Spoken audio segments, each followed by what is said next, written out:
The room is thick with tension. You're mid-argument, the kind where your voice rises before your brain catches up. You clench your jaw, your hands tremble. The other person's words cut deep, triggering that urge to lash back, to defend, to dominate. Your pulse quickens.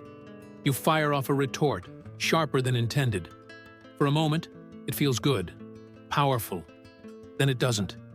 The conversation spirals. Control slips away. What began as a stand for truth collapses into a mess of hurt egos and bruised pride. In the aftermath, a hollow feeling settles in, a sense that something was lost in the noise. What if that loss wasn't just emotional, but philosophical? What if, in choosing reaction over restraint, you surrendered your greatest source of power? Friedrich Nietzsche, the 19th century philosopher often associated with strength, conquest, and willpower, might seem an unlikely guide in moments like these. But beneath his fierce words lies a subtler insight. Real power isn't always about asserting dominance. Sometimes it's about holding back, not out of fear, but out of mastery. Nietzsche saw strength not merely in action, but in the capacity for silence, for resistance against the immediate pull of emotion. True power, he suggested, may lie not in saying the most, but in saying nothing at all. So what if silence isn't weakness, but willpower distilled? Let's explore what Nietzsche meant, and how his philosophy might help us reclaim control in our most vulnerable moments. $400. The common misconception about power. Many people mistakenly believe that power is about being the loudest voice in the room, winning arguments, or proving others wrong. This view equates power with dominance over conversations, decisions, and even people. Popular culture often reinforces this idea, celebrating those who assert themselves aggressively or impose their will on others. But this is a shallow and often destructive understanding of what power truly is. Friedrich Nietzsche offered a radical redefinition. Real power lies not in controlling others, but in controlling yourself. For Nietzsche, the highest form of power is mastery over your own instincts, impulses, and reactions. It's the ability to act deliberately, not compulsively, to respond with clarity, not emotion, and to choose growth over comfort. This kind of power doesn't depend on physical strength, status, or dominance. Instead, it's rooted in discipline, self-awareness, and inner resilience. True power, then, is quiet. It doesn't need to shout or conquer. It reveals itself in the person who remains calm in chaos, who stands firm in uncertainty, and who leads by example rather than force. Nietzsche's insight invites us to shift our focus inward, to seek power not over others, but within ourselves. Why people argue. The psychology behind it. Arguments are rarely about uncovering truth. They're often about defending one's ego, identity, and desire for validation. At the core of many disagreements is the human need to feel heard, respected, and right. When someone challenges our beliefs, it can feel like a threat, not just to our ideas, but to our very sense of self. From a psychological perspective, arguing activates the brain's fight-or-flight response. When we perceive a disagreement as a threat, our body floods with stress hormones like cortisol and adrenaline.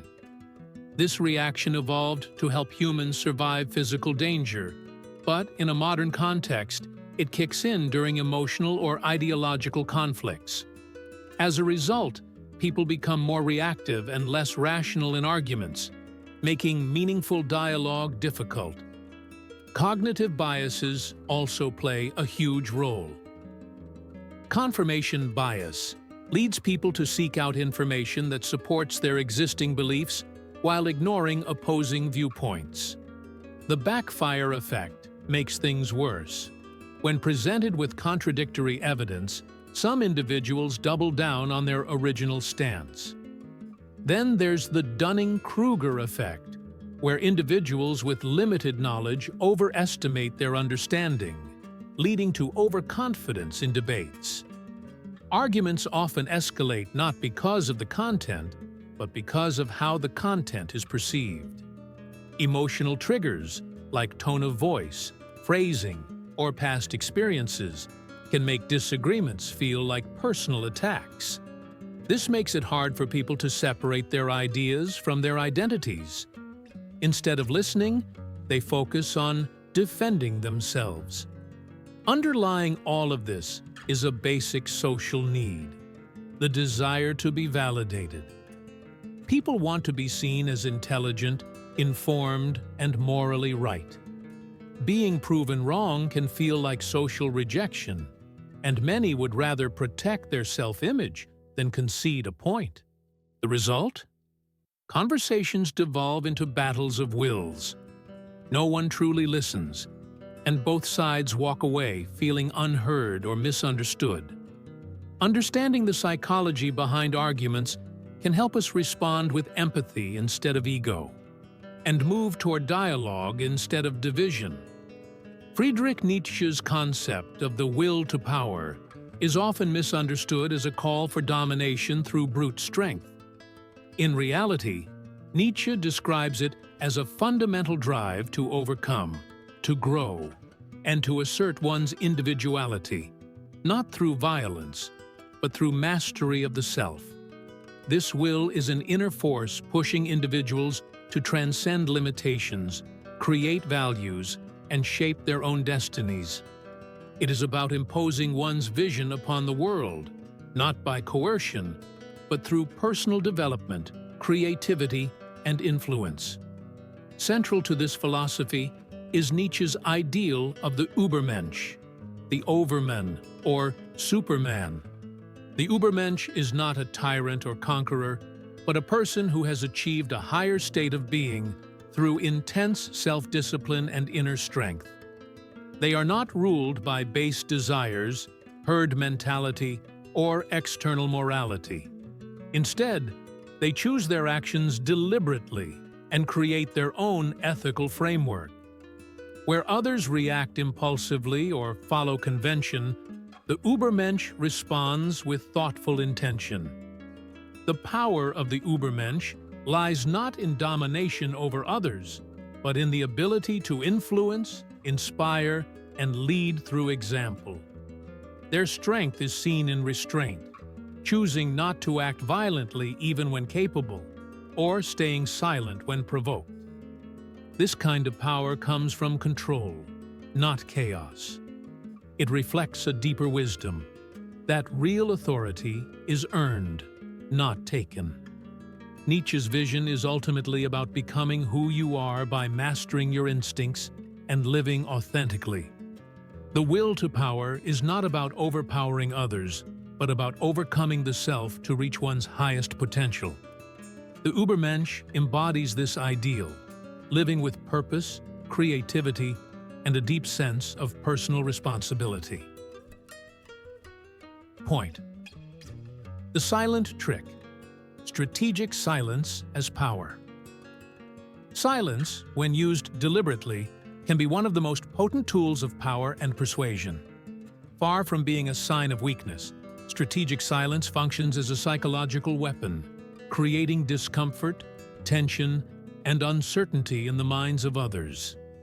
In a world where people are quick to fill every pause, the ability to remain silent disrupts expectations and gives you control.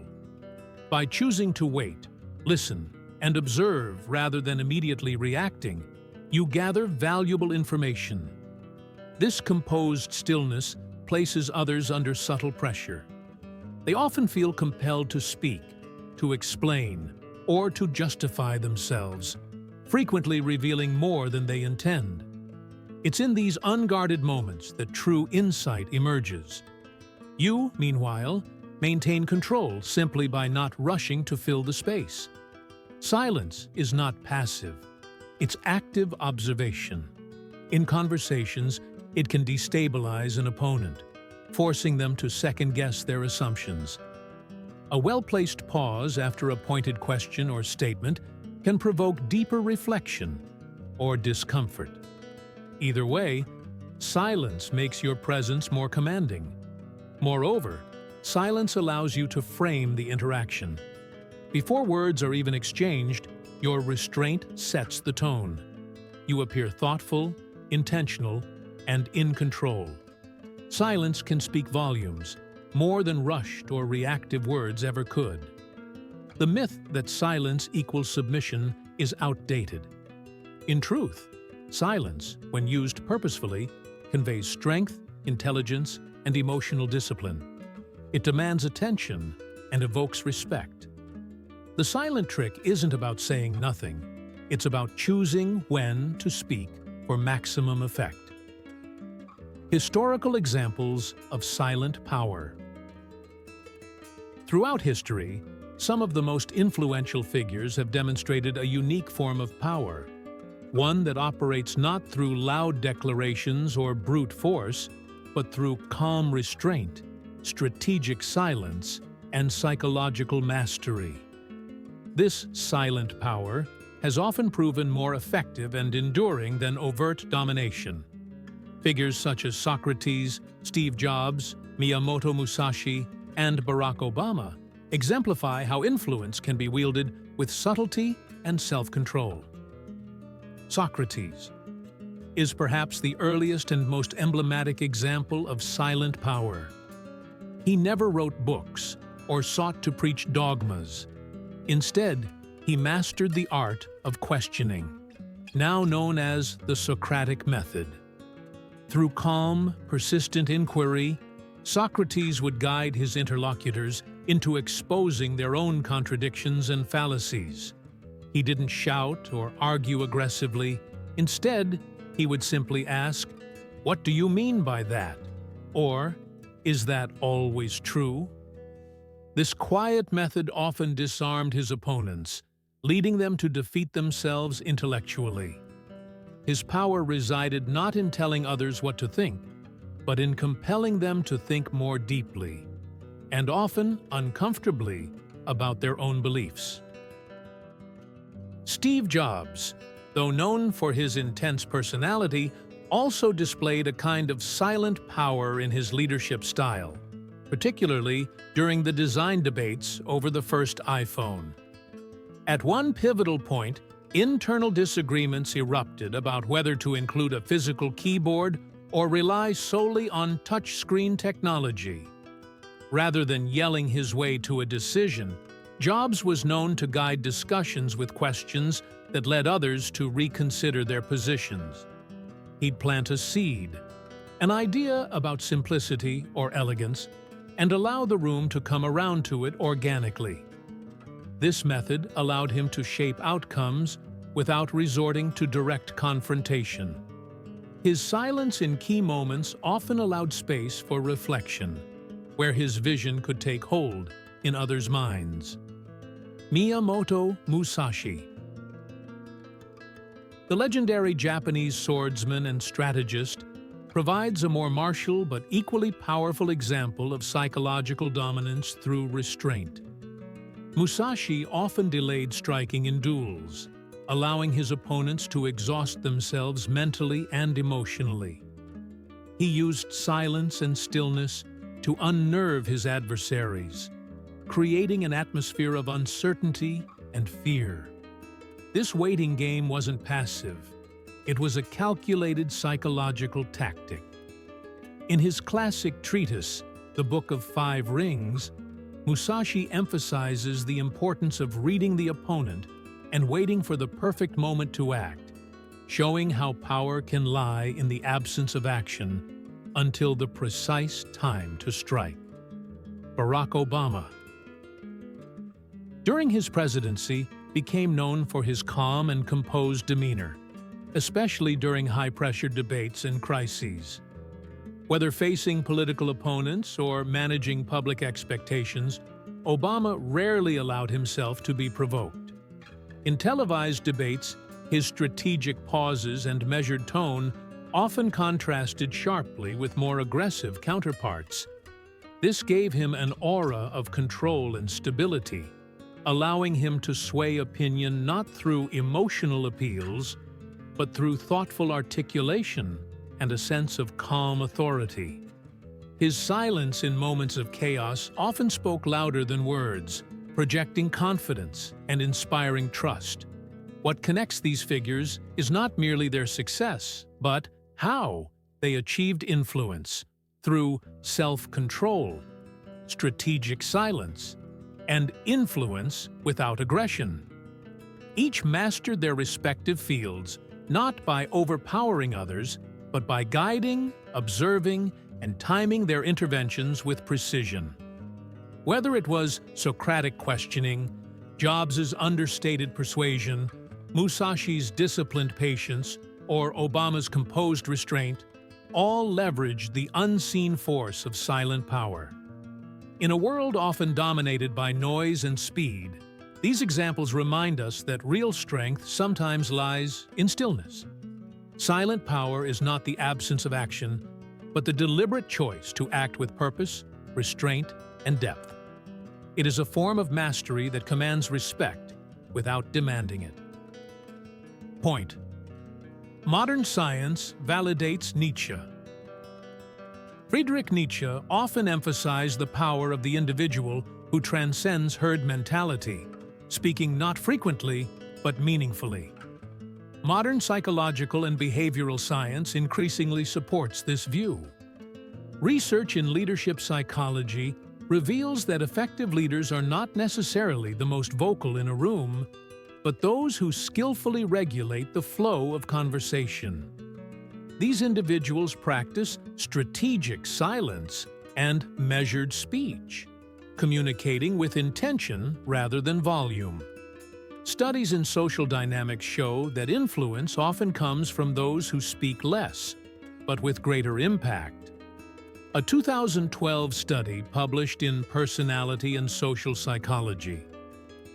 Bulletin found that leaders tend to use deliberate pauses and speak more slowly, signaling confidence and control.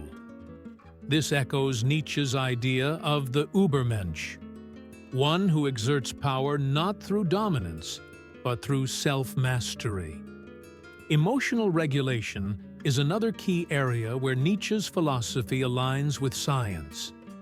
The ability to remain composed under pressure and to respond thoughtfully rather than react impulsively is consistently linked with high emotional intelligence, a trait highly predictive of leadership success. Nietzsche's call for self-overcoming and inner strength parallels what modern neuroscience and psychology identify as emotional resilience.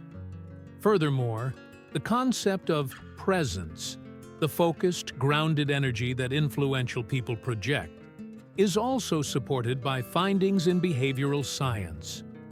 Leaders who are emotionally self-regulated and intentional with speech foster trust and command attention without demanding it.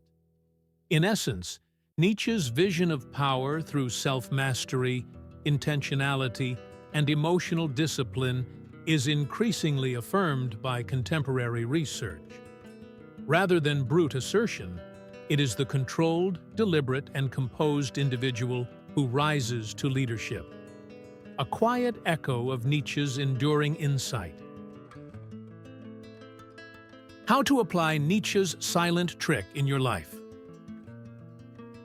Friedrich Nietzsche once remarked, "He who cannot put his thoughts on ice should not enter into the heat of dispute." This idea, often called Nietzsche's silent trick, involves the power of strategic silence, resisting the reactive urge to fight back in arguments, and instead choosing stillness as strength. In today's hyper-reactive world, mastering this tactic can give you a distinct edge. Resisting reactive urges. The first step is learning to catch the impulse. In arguments, Your ego often pushes you to defend, attack, or prove a point. But before you respond, pause. Take a breath. Ask yourself, is this response necessary, or am I just trying to win? This moment of reflection weakens the emotional grip of the situation. Strategic silence and discipline. Strategic silence isn't about passivity. It's a deliberate choice to withhold energy until it serves a purpose. Start small. In daily conversations, resist interrupting.